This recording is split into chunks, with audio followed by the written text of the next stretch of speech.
ஒவ்வொரு வாரமும் நடக்கிற விஷயங்களை மறக்கிற ஹீரோயின் அவங்க வாழ்க்கையில சந்திக்கிற ஒவ்வொரு நபர்களையும் யாரை மறக்கவே கூடாதுன்னு நினைக்கிறாங்க. அவங்களோட ஃப்ரெண்டா இருக்கணும்னு நினைக்கிற நம்ம ஹீரோ செய்யற சின்ன சின்ன அழகான விஷயங்கள்லாம் இவங்க ஞாபகத்துல வச்சுக்கிறாங்களா இல்ல மறந்துடுறாங்களா, கடைசியில அவரோட ஃப்ரெண்டா ஆகுறாங்களா இல்லையா, வாரம் வாரம் மறக்கிற அந்த நோய் அவங்களுக்கு குணமாச்சா இல்லையா, இந்த விஷயங்கள் எல்லாம் ரொம்ப அழகா சொன்ன ஒன் வீக் ஃப்ரெண்ட்ஸ் அப்படின்ற ஒரு ஜாப்பனீஸ் படத்தை தான் இன்னைக்கு பார்க்க போறோம். கதைக்குள்ள போறதுக்கு முன்னாடி இந்த மாதிரி நிறைய அழகான ஸ்டோரிஸ் போடுறதுக்கு உங்களோட சப்போர்ட் ரொம்பவே முக்கியம் ஃப்ரெண்ட்ஸ். ஸோ நம்ம சேனலை சப்ஸ்கிரைப் பண்ணாதவங்க இனிமேல் சப்ஸ்கிரைப் பண்ணி பாருங்க. சரி வாங்க கதைக்குள்ள போகலாம். ஓப்பனிங் ஷாட்ல ஒரு காலேஜ் பையன் லைப்ரரியில புக்ஸ் எடுத்துட்டு இருக்கான். அவன் பேரு யுகி. அவன் ஒரு கார்ட்டூன் ஆர்டிஸ்ட் கூட. புக் எடுத்துட்டு அவன் ஃப்ரெண்ட் கூட பேசிட்டு இருக்கான். வாடா போலாம் இன்னொன்னு எழுதிட்டு இருக்கன்ட்டு. அப்போ கீழே இருந்து யாரோ ஒருத்தவங்களோட ஐடி கார்டு எடுத்து பாக்குறான். அதுல கயோரின்ட்டு பேர் போட்டிருக்கு. பேரே சூப்பரா இருக்கு, இந்த ஐடி கார்டு வச்சிருக்க பொண்ணும் அழகா இருப்பா போலடா அப்படின்ட்டு ஃப்ரெண்டு கிட்ட சொல்லிட்டு அந்த ஐடியா ஸ்மெல் பண்ணி பாக்குறான். ஸ்மெல்லே செம்மையா இருக்க மச்சான், நீயும் கொஞ்சம் வந்து ஸ்மெல் பண்ணி பாருன்ட்டு சொல்றான். அப்போ ஒரு பொண்ணு கோவமா வந்து அவர்கிட்ட இருந்து ஐடியா புடிங்கிட்டு போயிடுறாங்க. கிளாஸ் முடிச்சிட்டு வீட்டுக்கு போறதுக்காக ரயில்வே ஸ்டேஷன்ல வெயிட் பண்ணிட்டு இருக்காங்க. அப்போ அவர் ஃப்ரெண்டு கேக்குறாரு, எப்படா ஐடி கார்டு ஸ்மெல்ல வச்சு ஒரு பொண்ணு அழகா இருப்பான்ட்டு சொன்னேன். இவர் உடனே அதெல்லாம் கேட்டிருப்பாளான்னு, கேட்டிருந்தா மானமே போயிருக்குமேடா அப்படின்ட்டு சொல்லிட்டு இருக்காரு. ஐடி கார்டு ஸ்மெல்ல வச்சுலாம் சொல்லடா, பேரு நல்லா இருக்கு, சரி பொண்ணும் நல்லா இருப்பாளோன்ட்டு சொன்னேன், எனக்கு என்ன தெரியும் அப்பா வருவான்ட்டு சொல்றாரு. சரி அதெல்லாம் இருக்கட்டும், எதுக்கு இவ்வளவு பெரிய புக் எடுத்துட்டு வர லைப்ரரியில இருந்துட்டு அவர் ஃப்ரெண்டு கேக்குறாரு. அப்போ அவரோட ட்ரெயின் வந்துடுச்சுன்ட்டு கிளம்பிடுறாரு. அதே ட்ரெயின்ல கௌரியும் வராங்க. அவர் ஸ்டாப்பிங் வர்றது கூட தெரியாம அசந்து தூங்கிடுறாரு. ஸ்டாப்பிங் வர்றது அனௌன்ஸ் பண்றதை கேட்டு பதட்டமா எழுந்து அந்த புக்கை மறந்து வச்சுட்டு ட்ரெயினுக்கு வெளியே வந்துடுறாரு. அதை நோட் பண்ற கௌரி அவருக்கு அந்த புக்கை எடுத்து தூக்கி போடுறாங்க. ஸோ அந்த புக்கை கேட்ச் பிடிச்சி ரொம்ப எக்ஸைட்டடா இவர் பிளாட்ஃபார்ம்ல ட்ரெயின் கொஞ்சம் தூரம் போற வரைக்கும் ஓடி வர்றாரு. நீங்க நிஜமாலே ரொம்ப அழகா தான் இருக்கீங்க, புக் எடுத்து போட்டதுக்கு ரொம்ப தேங்க்ஸ்ன்னு சொல்றாரு. அடுத்த நாள் college second year first day. கிளாஸுக்கு போறதுக்கு அவரோட சின்ன வயசு க்ளோஸ் ஃப்ரெண்டான சக்கியோட பேசிட்டே போயிட்டு இருக்காரு. சக்கி வந்து யுகிய எப்பயுமே ரொம்ப கேரா பார்த்துப்பாங்க. ஒரு ஒன் சைடு கிரஷ்ன்னு கூட சொல்லலாம். ஆனா யுகி சக்கிய எப்பவுமே ஃப்ரெண்டு மாதிரி தான் பார்ப்பாரு. அன்னைக்கு ரொம்ப எக்ஸைட்டடா யுகி கிளாஸ்க்குள்ள போறாரு. ஏன்னா நேத்து பார்த்த கௌரி அவங்க கிளாஸ்மேட்டா இருக்கணும்னு நினைச்சிட்டே வந்து பாக்குறாரு. நினைச்ச மாதிரியே கௌரியும் அவங்க கிளாஸ்மேட்டாவே அங்க உட்காந்துருக்காங்க. அன்னைக்கு ஃபுல்லா எப்படியாவது அவங்க கிட்ட பேசணும்னு ட்ரை பண்றாரு. ஆனா கிளாஸ் முடிகிற வரைக்கும் பேசுறதுக்கு ஒரு சந்தர்ப்பமே கிடைக்கல. அதனால கிளாஸ் முடிஞ்ச உடனே கிளம்புற சமயத்துல போயிட்டு கௌரி நான் உங்க கூட ஃப்ரெண்டா இருக்க ஆசைப்படுறேன்ட்டு கை கொடுக்குறாரு. கௌரி கொஞ்ச நேரம் யோசிச்சு பார்த்து நான் அதுக்கெல்லாம் ஆசைப்படலன்னு சொல்லிட்டு கிளம்பிடுறாங்க. அடுத்த நாள் கிளாஸ்ல சரி திரும்பி ஒரு முறை கேட்டு பார்ப்போம் ஒன்னு நினைச்சு யோசிச்சுட்டு இருக்காரு. அந்த சமயத்துல ஒரு சாரு கௌரிய இந்த நோட்ஸ் எல்லாத்தையும் ஸ்டாஃப் ரூம்ல எடுத்துட்டு வந்து வெய்யன்னு சொல்றாரு. அப்போ யுகி கௌரிக்கு ஹெல்ப் பண்ற மாதிரி போய் அங்கேயும் திரும்பி கேட்கிறாரு, என்ன உங்க ஃப்ரெண்டா ஏத்துங்கன்ட்டு. ஆனா இந்த சமயம் கௌரி எதுவுமே சொல்லாம கிளம்பிடுறாங்க. சரி மதியம் திரும்பி லஞ்ச்ல பேசலாம்ட்டு லஞ்சுக்கு கௌரி வெளியே வரும்போது இவரும் பின்னாடியே வர்றாரு. ஆனா கௌரி கேன்டீன் போகாம மேல டெரஸ்க்கு சாப்பிட வராங்க. கௌரி எப்பயுமே தனியாவே இருக்காங்க. இவர் பின்னாடி வரதை பார்த்துட்டு அவங்க கோவமா அங்க இருந்து கிளம்புறாங்க. கிளம்புற சமயத்துல யுகி போய் அவங்களை தடுக்கிறான். அப்ப அவனோட லஞ்ச் கீழே விழுந்துருது. உடனே இவங்களோட லஞ்ச் அவருக்கு கொடுத்துட்டு கீழே போயிடுறாங்க. சரி பக்கத்துல தான் உட்காருவாங்க, ஒன்னா ஷேர் பண்ணி சாப்பிடலான்ட்டு இவர் ஃபுட் எடுத்து பாக்குறாரு. ஆனா கௌரி கீழே போயிட்டாங்க. அடுத்த நாள் லஞ்ச்ல அவங்க டிஃபன் பாக்ஸ் எடுத்துட்டு வந்து மேல தராரு. அப்ப பக்கத்துல உட்காந்து ஏன் நீங்க எப்ப பார்த்தாலும் தனியாவே இருக்கீங்க, யாருக்கிட்டயுமே பேச மாட்டேன்றீங்க, என்கிட்ட பேசலனாலும் கூட பரவாயில்ல, உங்களுக்கு வேற ஃப்ரெண்ட்ஸ் கூட இல்லையா, ஏன் எப்ப பார்த்தாலும் தனியாவே இருக்கீங்கன்ட்டு கேட்கிறாரு. கௌரி அதுக்கெல்லாம் எதுவுமே ஆன்சர் பண்ணாம லஞ்ச் பாக்ஸ் மூடிட்டு அவர் அவாய்ட் பண்ற மாதிரி கீழே ஓடி போறாங்க. அப்போ யுகி திரும்பி அவங்கள பின்னாடி துரத்திட்டே வரான். அப்ப கீழே வரும்போது அவங்களோட கிளாஸ் டீச்சர் பார்த்துடுறாரு. பார்த்துட்டு யுகி இன்னைக்கு கிளாஸ் முடியும் போது என்ன ஸ்டாஃப் ரூம்ல வந்து மீட் பண்ணுன்ட்டு சொல்லிட்டு போயிடுறாரு. அப்போ ஈவினிங் யுகி அவங்க சார் கிட்ட போய் பேசும்போது எதுக்கு அந்த பொண்ணு நம்ம காலேஜ்க்கு செகண்ட் இயர்ல இருந்து ஜாயின் பண்ணிருக்கான்ட்டு தெரியுமா உனக்கு, அவளுக்கு ஒரு ஆக்சிடென்ட் ஆயிருக்கு, அந்த ஆக்சிடென்ட்டால அவ நடக்கிற விஷயங்கள் எல்லாமே வாரம் வாரம் மறந்துடுவா. அதாவது வெள்ளிக்கிழமை காலேஜ் முடிஞ்சிட்டு வீட்டுக்கு போனா திங்கக்கிழமை வரும்போது நம்மளே அவளுக்கு யாருன்னு தெரியாது. அண்ட் கௌரிக்கு பழைய நினைவுகள் வந்தா அது நல்லது இல்லைன்ட்டு டாக்டர் சொன்னதால அவங்க பழைய காலேஜ்ல இருந்து நம்ம காலேஜ்க்கு புதுசா அட்மிட் பண்ணியிருக்காங்க. அவ கூட நீ பேசணும்னு ட்ரை பண்றதை நான் நோட்டீஸ் பண்ணிட்டு தான் இருக்கேன். ஸோ தேவையில்லாம உன் டைம் வேஸ்ட் பண்ணி உன் படிப்பை கெடுத்துக்காத, இதை சொல்ல தான் கூப்பிட்டேன் அப்படின்னு சொல்றாரு. யுகி அதெல்லாம் கேட்டு ஒரு நிமிஷம் ஷாக் ஆயிடுறான். ஷாக் ஆயிட்ட பிறகு சார் நீங்க நினைக்கிற மாதிரி லவ் அந்த மாதிரிலாம் எதுவும் கிடையாது சார், எப்பவுமே தனியா இருக்கா, ஒரு ஃப்ரெண்டா கூட இருக்கலாம்ட்டு தான், மற்றபடி எந்த எண்ணமும் இல்லை சார்ன்ட்டு சொல்லிட்டு யுகி ஷாக்காவே கிளம்பிடுறான். அடுத்த வாரம் திங்கக்கிழமை காலேஜ்க்கு வரும்போது அவங்க சார் சொன்ன மாதிரியே கௌரிக்கு இவர் யாருன்ட்டே தெரியல. யுகி என்னடா நம்மளை யாருன்ட்டே தெரியல என்ன பண்றதுன்ட்டு யோசிச்சுட்டு இருக்காரு. அப்போ ஹிஸ்டரி சார் புக்ஸ் அண்ட் புக்ஸோட இம்பார்ட்டன்ஸை பத்தி சொல்றாரு. அப்போ யுகிக்கு ஒரு யோசனை வருது, நம்ம ஏன் கௌரிக்கு ஒரு டைரி எழுதக்கூடாது, டைரியில தினமும் நடக்கிற ஒவ்வொரு விஷயங்களும் எழுதி கொடுத்தா அதை படிச்சு பார்த்துட்டு அவன் ஞாபகம் வச்சுப்பான்னு சொல்லிட்டு மேல கௌரி லஞ்ச் சாப்பிட்டுட்டு இருக்கும்போது ஒரு டைரி வாங்கி அன்னைக்கு என்னென்ன விஷயங்கள் நடந்தது அண்ட் அவர் யாருன்றதும் இன்ட்ரடியூஸ் பண்ற மாதிரி எழுதி அதை கௌரி கையில கொடுக்குறாரு. கௌரி அதை வாங்கிக்கல. அதனால அவங்க பக்கத்துல வச்சுட்டு, எனக்கு உனக்கு இந்த மாதிரி மறக்கிற வியாதி இருக்குன்ட்டு தெரியும் கௌரி, அதனால நான் டைரி எழுதுனா நம்ம எப்பவுமே ஞாபகத்துல இருக்கலாம், நீ என்ன மறக்க மாட்டேன்ட்டு நான் டைரி எழுதியிருக்கேன், நீ வீட்டுக்கு எடுத்துட்டு போயிட்டு உனக்கு எப்போ எனக்கு ரிட்டன் எழுதணும்னு தோணுதோ அப்போ ரிட்டன் எழுது அப்படின்னு சொல்லிட்டு அங்கிருந்து கிளம்பிடுறாரு. ஆரம்பத்துல கொஞ்சம் தயங்கின கௌரி அந்த டைரியை எடுத்து பேக்ல வச்சுக்கிறாங்க. வீட்டுக்கு போற வழியில அதை திறந்து படிச்சு கொஞ்சம் சிரிக்கவும் செய்யறாங்க யுகியை நினைச்சு. அப்ப அவங்க அம்மா வந்துடுறாங்க. அவங்க அம்மா வந்து, நீ இனிமேல் காலேஜ் முடிஞ்சிட்ட பிறகு ட்ரெயின்ல வர தேவையில்ல, நானே வந்து உன்னை கூப்பிட்டு போறேன்னு சொல்லிட்டு கூப்பிட வந்திருப்பாங்க. அப்ப அவங்க நடந்து போயிட்டு இருக்க வழியில கௌரியோட பழைய காலேஜ் ஃப்ரெண்டு ஒரு பொண்ணு நிக்கிறா. ஆனா கௌரிக்கு அது யாருன்னே தெரியல. உடனே அவங்க அம்மா பழைய ஃப்ரெண்ட்ஸ் எல்லாம் பார்த்தா கௌரிக்கு ஏதாவது கெட்டது நடந்துரும்ட்டு கௌரி கூட்டிட்டு அங்க இருந்து கிளம்பிடுறாங்க. வீட்டுல நைட் அவங்க ஹஸ்பண்ட் கிட்டயும் இந்த விஷயங்கள்லாம் சொல்றாங்க. கௌரியோட பழைய ஃப்ரெண்ட்ஸ் எல்லாம் அவகிட்ட பேசணும்ட்டு அப்ரோச் பண்றாங்க. எனக்கு என்ன பண்றதுன்னே தெரியல, டாக்டர் ஏதாவது ப்ரோக்ரஸ் சொன்னாரா, எப்போ குணமாகுமா அப்படின்ட்டு சொல்லி கேட்கறாங்க. அதுக்கு கௌரியோட அப்பா இன்னும் எந்த ஒரு ப்ரோக்ரஸும் சொல்லல, இப்போதைக்கு பழைய மெமரிஸ்லாம் எதுவும் கான்டாக்ட் பண்ண வேணாம்னு சொல்லியிருக்காருன்ட்டு சொல்றாரு. கௌரி யுகி கொடுத்த டைரி எடுத்து அவருக்கு திரும்பி எழுதலாமான்ட்டு நினைச்சு பாக்குறாங்க. அதை பாக்குற கௌரியோட அம்மா இதை நினைச்சு சந்தோஷப்படுறதா கஷ்டப்படுறதான்னு தெரியலன்ட்டு சரி சீக்கிரமா தூங்குன்னு சொல்லிட்டு போயிடுறாங்க. அடுத்த நாள் கிளாஸ்ல கௌரி யுக்கிய மேல டெரஸ்க்கு கூப்பிட்டு போறாங்க கொஞ்சம் பேசணும்னு சொல்லிட்டு. யுகி ரொம்ப எக்ஸைட்டடா ஹாப்பியா போறான். ஆனா கௌரி அப்போ, நான் ரிட்டன் டைரிலாம் எழுதல, எனக்கு மெமரி லாஸ்ன்ட்டு ஒரு டிசீஸ் இருக்கிறது நீ தெரிஞ்சும் என்கிட்ட பழகுறது உன்னதான் ஃபியூச்சர்ல ஹர்ட் பண்ணும் யுகி, என்னால நீ கஷ்டப்படக்கூடாதுன்ட்டு தான் நான் நினைக்கிறேன், அதனால புரிஞ்சுக்கோ, ஏன்னா என்னோட பழைய காலேஜிலும் என்னால நிறைய ஃப்ரெண்ட்ஸ் சஃபர் ஆனாங்கன்ட்டு நான் கேள்விப்பட்டேன், அதனால தான் நான் தனியாவே இருக்கேன், I don't want to suffer because of me யுகின்னு சொல்லிட்டு அந்த டைரியை கொடுத்துட்டு கீழே வந்துடுறாங்க. யுகிக்கு என்ன பேசுறதுன்னு தெரியாம அந்த டைரியும் எடுத்துட்டு கிளாஸ்க்கு வந்துடுறான். யுகி கொஞ்ச நேரம் கிளாஸ்ல யோசிச்சுட்டு பிரேக்ல வந்து திரும்பி கௌரி கிட்ட டைரி கொடுக்குறான். அப்போ அவரோட சார் அங்க வந்து அதை பார்த்துடுறாரு. பார்த்துட்டு, நான் எவ்வளவு சொல்லியும் நீ இன்னும் அவ பின்னாடி சுத்திட்டு இருக்கியான்ட்டு கேட்கிறாரு.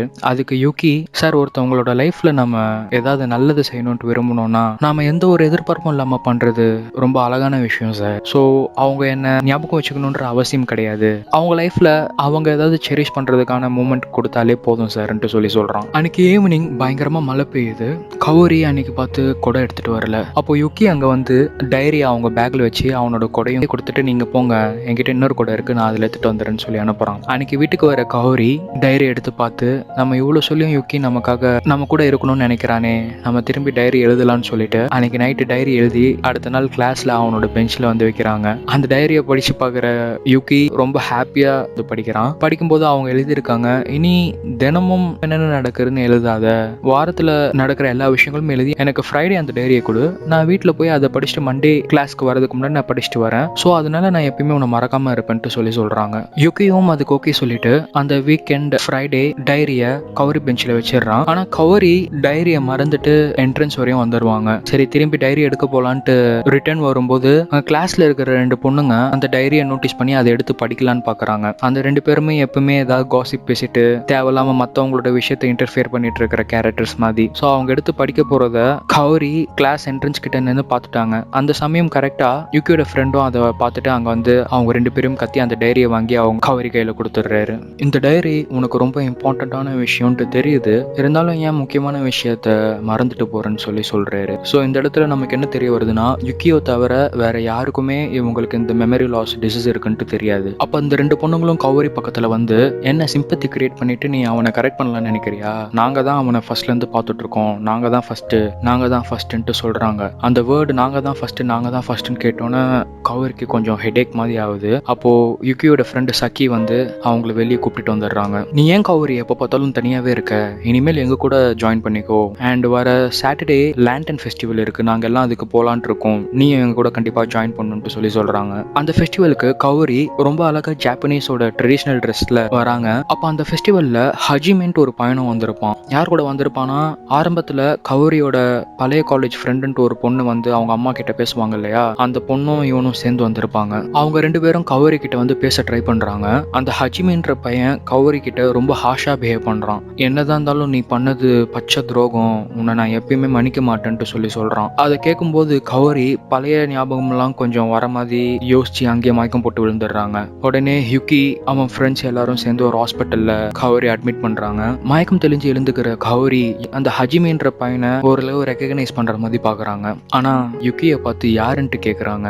யுகிக்கு என்ன பேசுறதுன்னு தெரியாம எதுவும் எக்ஸ்பிளைன் பண்ணாம வெளியே வந்துருவான். வெளியே கௌரியோட பேரண்ட்ஸ் வருவாங்க. அவங்கள பார்த்து நான் தான் யூகின்ட்டு சொல்லி இன்ட்ரடியூஸ் பண்ணிக்கிறான். அப்போ கௌரியோட அப்பா உங்ககிட்ட கொஞ்சம் தனியாக பேசணும்ப்பான்ட்டு சொல்லி கூட்டிட்டு போய் பேச வைக்கிறாரு. இந்த மாதிரி என்னோட பொண்ணோட நீ பழகுறது அண்ட் அவளுக்கு பழைய மெமரிஸ்லாம் கொண்டு வர ட்ரை பண்ணுறது எனக்கு தெரியும், அதனால நான் உனக்கு ரொம்ப கிரேட்ஃபுல்ப்பா, ரொம்ப தேங்க்ஸ்பான்னு சொல்லி சொல்கிறாரு. ஆனால் இருந்தாலும் இப்போ டாக்டர் பார்த்துட்டு வந்ததுக்கு அவங்க பழைய நினைவுகளை யோசிச்சாலே அவங்க மயக்கம் போட்டு விழுந்துருவாங்க, அது அவங்களுக்கு ஹெல்த்தை பாதிக்கும், இனிமேல் நீ என் பொண்ணோட பழகாதப்பான்ட்டு சொல்லிடுறாரு. யுகி அங்கிள் இல்லை அங்கிள், இந்த மாதிரி இனிமேல் நடக்காமல் நான் பார்த்துக்கிறேன் அங்கிள்ட்டு சொல்கிறான். திரும்பவும் அவங்க பழையபடி போனாங்கன்னா தனியாகவே இருப்பாங்க அங்கிள்ட்டு சொல்லி எக்ஸ்பிளைன் பண்ணுறான். ஆனால் இவங்க அப்பா தயவுசெய்து புரிஞ்சுக்கப்பான்னு சொல்லிட்டு அங்கேருந்து கிளம்பிடுறாரு. ஹாஸ்பிட்டல்ல இருந்து கௌரியை டிஸ்சார்ஜ் பண்ணி ஒரு வாரம் வீட்லயே ரெஸ்ட் எடுத்துட்டு அடுத்த வாரத்துலேருந்து காலேஜ்க்கு அனுப்புங்கன்ட்டு சொல்லுவாங்க.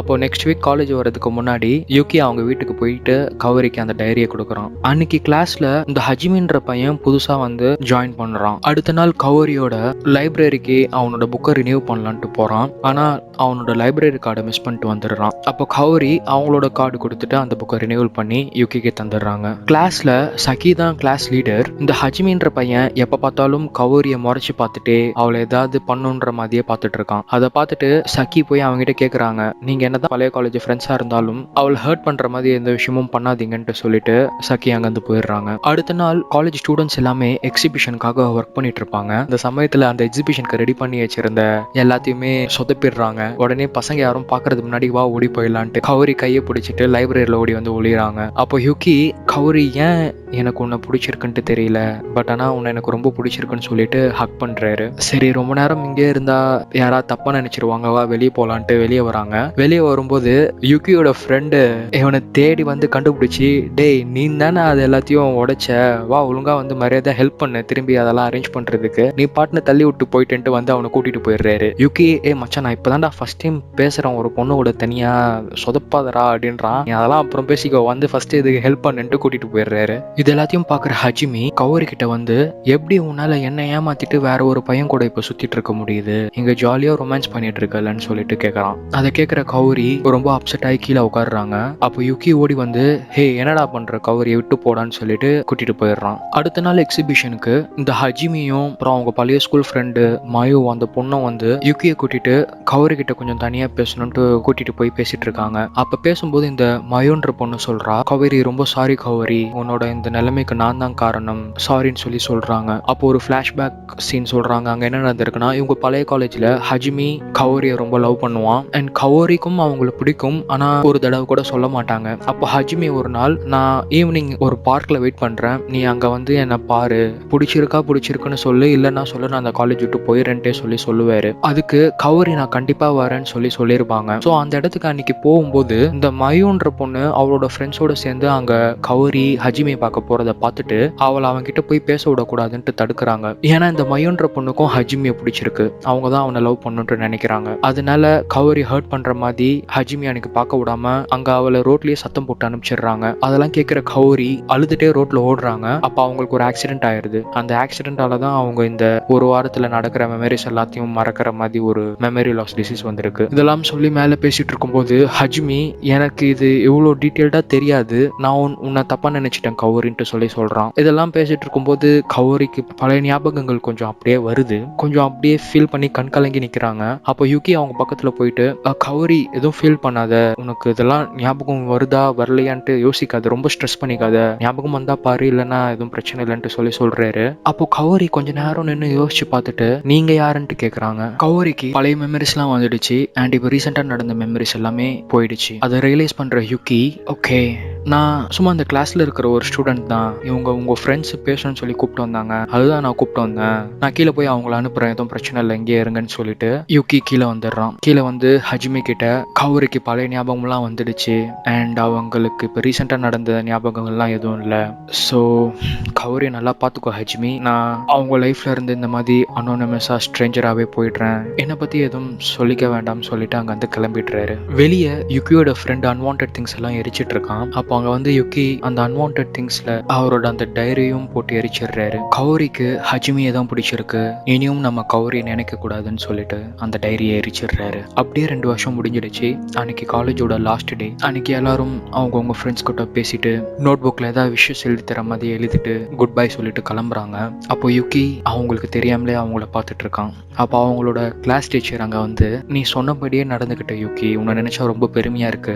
அவங்க லைஃப்ல போய் இவ்வளோ ஒரு பெரிய மாற்றம் தந்துட்டு யாருன்னே தெரியாம நீ அவங்க லைஃப்ல இருந்து விலகிட்ட பாத்தியா, நிறைய பேருக்கு அந்த மனசு வராதுன்னு சொல்றாரு. All the best for your career Yuki, and உன்னை நினைச்சா ரொம்ப பெருமையா இருக்குடான்ட்டு சொல்லிட்டு கிளம்பிடுறாரு. அவ்வளோதான், அன்னைக்கு தான் லாஸ்ட் டே. ஆல்மோஸ்ட் எல்லாருமே கிளம்பிட்டாங்க. அப்போ லைப்ரரியில இருந்து ஒரு அனௌன்ஸ்மெண்ட் வருது, இந்த மாதிரி கௌரி எங்க இருந்தாலும் உடனே லைப்ரரிக்கு வரணும்ட்டு. அந்த அனௌன்ஸ்மெண்ட்டை கேட்கிற கௌரி லைப்ரரிக்கு வந்து பாக்குறாங்க. அப்போ அந்த லைப்ரரியன், இந்த புக்ல நீங்க ரிட்டர்ன் பண்ணும்போது ஏன் இந்த மாதிரி டிராயிங்ஸ் எல்லாம் வரைஞ்சு கொடுத்துருக்கீங்க, அப்படி பண்ணக்கூடாது, ஸோ அதுக்கு கொஞ்சம் ஃபைன் இருக்கு, அந்த ஃபைனை கட்டிட்டு போங்கன்னு சொல்றாங்க. அந்த புக்கு கௌரி அவங்களோட லைப்ரரி கார்டுல யுக்கிக்கு வாங்கி தந்த புக்கு. அதுல யுக்கி கௌரை மீட் பண்ண ஃபர்ஸ்ட் நாள்ல இருந்து கடைசி வரைக்கும் நடந்த விஷயங்கள் எல்லாமே ஃபிளிப் புக் அனிமேஷன் மாதிரி வரைஞ்சு வச்சிருக்காரு. அதெல்லாம் ஃபிளிப் பண்ணி பாக்குற கௌரிக்கு யுக்கியோட ஞாபகங்கள் எல்லாமே வந்துடுச்சு. உடனே யுக்கியை தேடி காலேஜ் ஃபுல்லா ஓடி போறாங்க.